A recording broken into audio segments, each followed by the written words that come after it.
Hello students, I am Anurag Rai. In this video, I am going to explain the 7th chapter of Special English Class 10th MP Board. The name of the chapter is Report of an Adjudged Case, written by William Cowper. So, before reading the poem, I would like to read something about the poet which is written above the poem in a rectangular box. William Cowper 1731 1800 means William Cowper जो कि 1731 में पैदा हुए थे और सन 1800 में इनकी मृत्यु हुई थी. Was a poet who qualified as a lawyer. ये एक कवि थे जो कि वकील के रूप में भी क्वालिफाइड थे, जिन्होंने वकालत की भी डिग्री करी हुई थी. His legal career was interrupted by an attack of madness. उनका वकालत का जो करियर था वो बीच में कुछ समय बाधित रहा पागलपन का कुछ दौरा आने की वजह से. When he recovered his mental health he retired to the country where he lived a quiet life.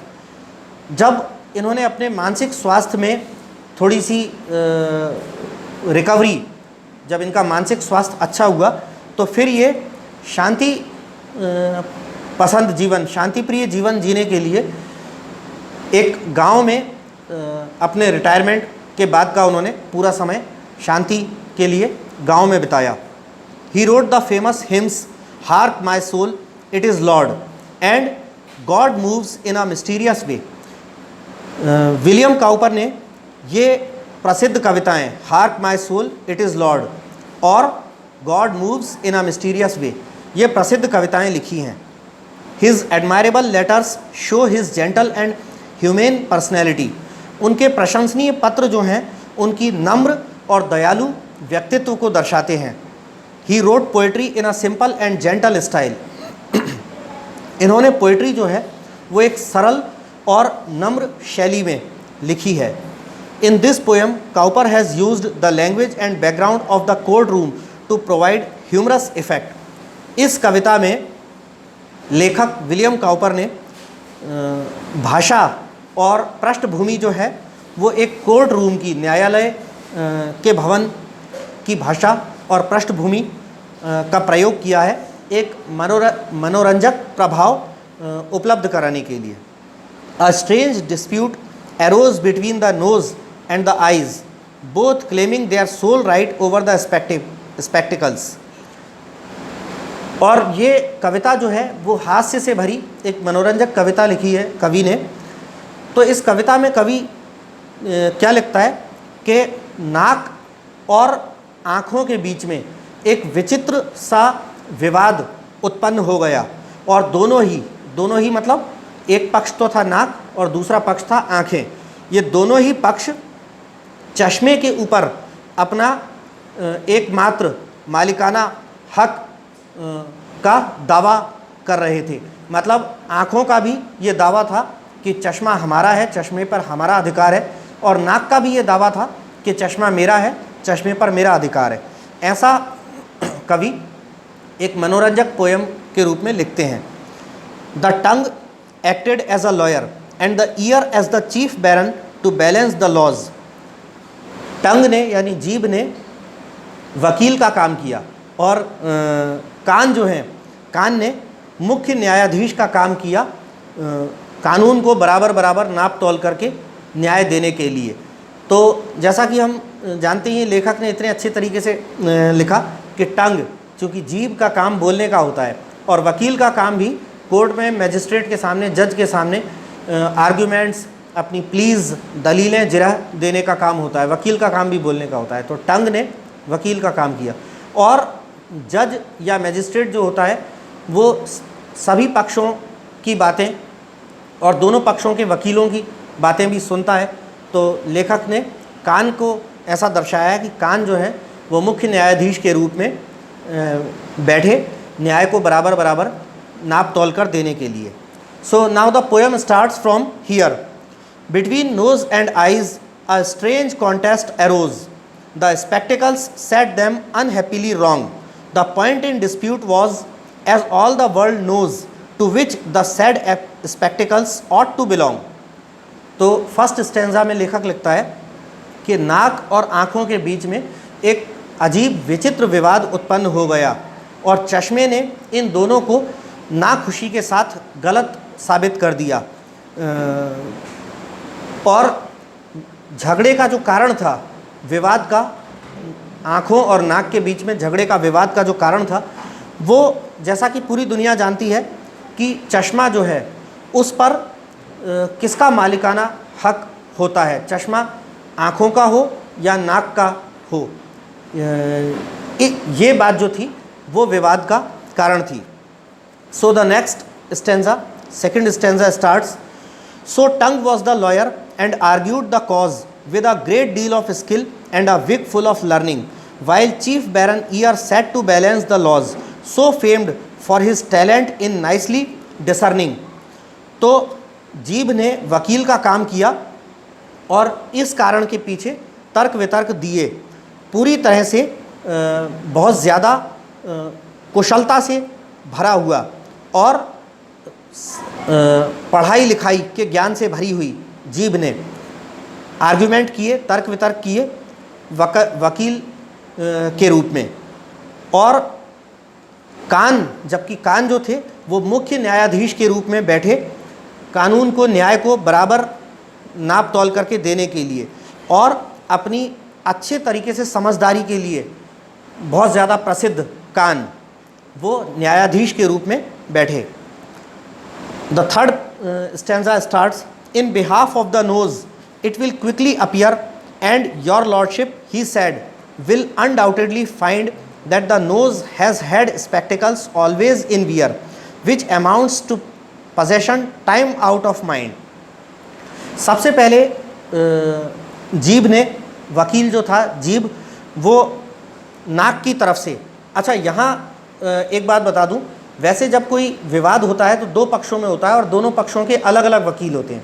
यहाँ इस केस में, इस मनोरंजक पोयम में वकील एक ही है और वो एक ही वकील पहले नाक के पक्ष में बोलेगा, उसके बाद वही वकील आँख के पक्ष में दलील देगा।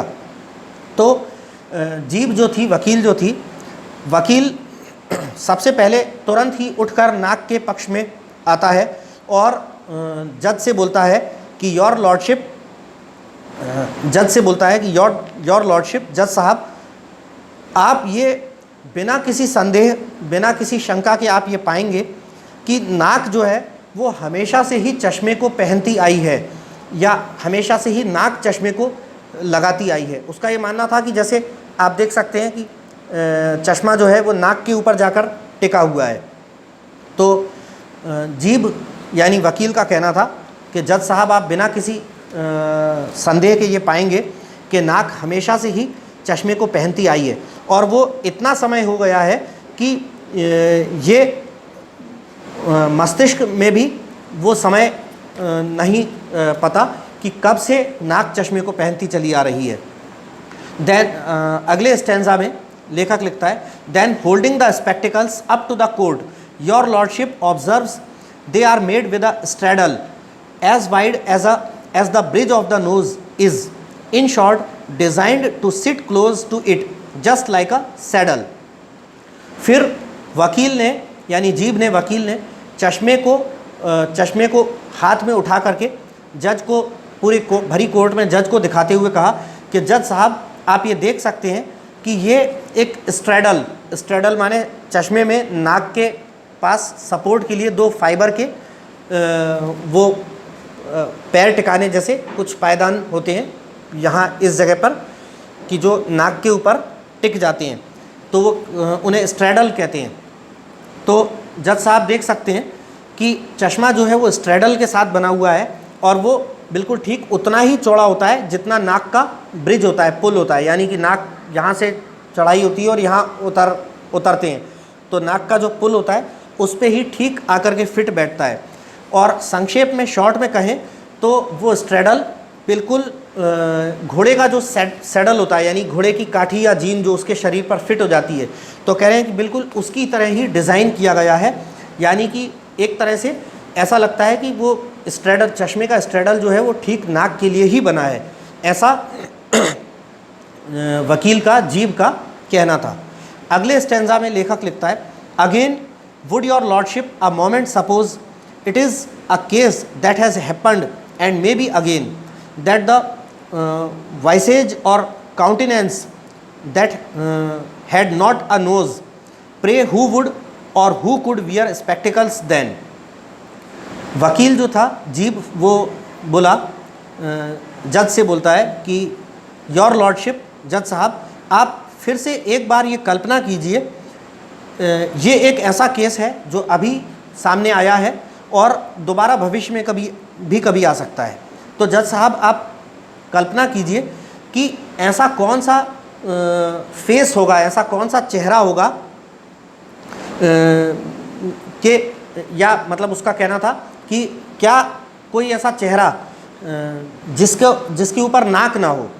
वकील का कहना था जज साहब से कि जज साहब, आप सपोज़ कीजिए कि किसी चेहरे पर कोई ऐसा चेहरा जिसमें नाक ना हो, तो क्या वो चश्मा, आप सपोज़ कीजिए कि क्या वो चेहरा जिस पर नाक ना हो, वो चश्मे को लगा सकता है, चश्मे को धारण कर सकता है।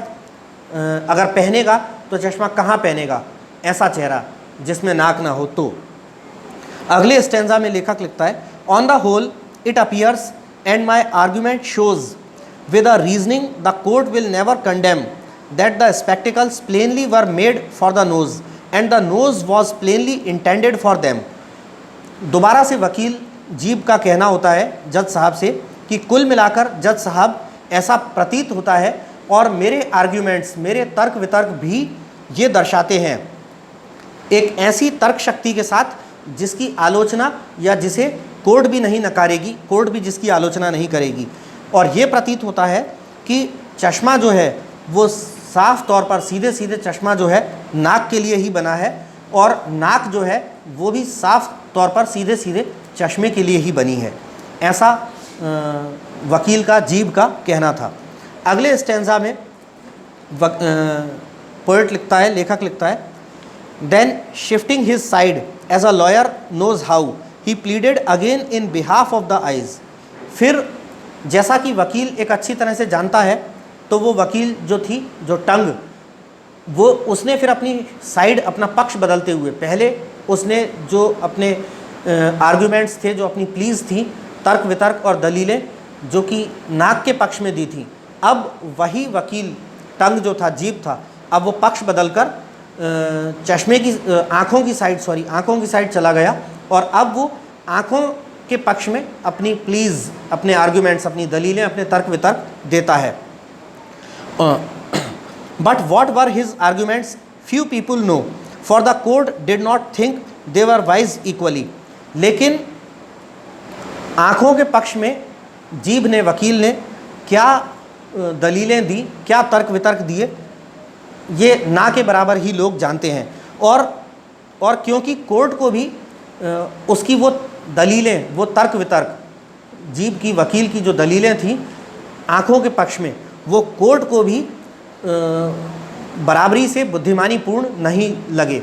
यानी कि जो दलीलें, जो तर्क वितर्क जीभ ने, वकील ने नाक के पक्ष में दिए थे, तो उसके बराबर बुद्धिमानीपूर्ण दलीलें कोर्ट को नहीं लगीं जब वो दलीलें जीभ ने, वकील ने आँखों के पक्ष में दी। तो वो कोर्ट को नाक के पक्ष में दी गई दलीलों के बराबर बुद्धिमानीपूर्ण नहीं लगे। So his lordship decreed with a grave solemn tone, decisive and clear without one if or but. तो जज साहब ने बिना किसी एक भी किंतु या परंतु के एक निर्णायक और पक्का फैसला गंभीर, सच्ची और पवित्र आवाज़ में एक निर्णायक और पक्का फैसला लेते हुए जज साहब ने आदेश दिया, बिना किसी किंतु परंतु के। क्या आदेश दिया जज ने? That whenever the nose put his spectacles on by daylight or candle light, eyes should be shut। तो जज साहब ने क्या आदेश दिया कि जब कभी भी नाक चश्मे को पहनेगी, चाहे वो दिन हो चाहे रात हो, नाक जब भी चश्मे को पहनेगी चाहे दिन हो चाहे रात हो, तो आँखों को बंद हो जाना चाहिए। यानी जज साहब का ऐसा मानना था कि चश्मे पर जो मालिकाना हक या अधिकार है वो नाक का है, आँखों का नहीं। इसलिए जज साहब ने आदेश दिया कि आँखों का चश्मे पर कोई अधिकार नहीं है, चश्मे पर सिर्फ नाक का अधिकार है। तो जब भी नाक चश्मे को पहने तो आँखें कृपया बंद हो जाएं। तो ये हमारी एक हंसी से भरी मजाकिया एक पोयम लिखी है विलियम काउपर ने, और इसके वर्कशीट, इसके क्वेश्चन आंसर्स मैं आपको बहुत जल्दी भेजूंगा। थैंक्स।